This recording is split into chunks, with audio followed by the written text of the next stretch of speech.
In front of me is Samsung Galaxy S22 Plus, and today I would like to show you how you can connect it using Bluetooth.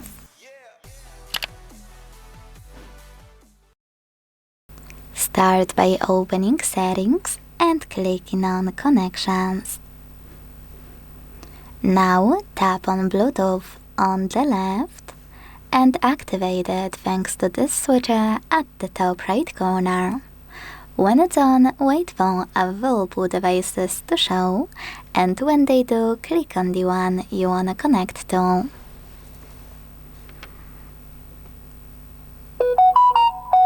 Now select Pair in the pop-up and wait for the other device to accept your connection request, or if you are trying to connect to another smartphone or to a tablet, accept it manually on the second device.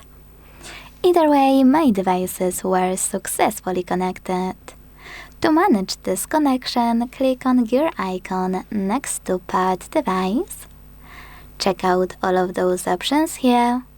And if you want to disconnect completely, hit unpair at the bottom right corner. Then confirm your choice in the pop-up.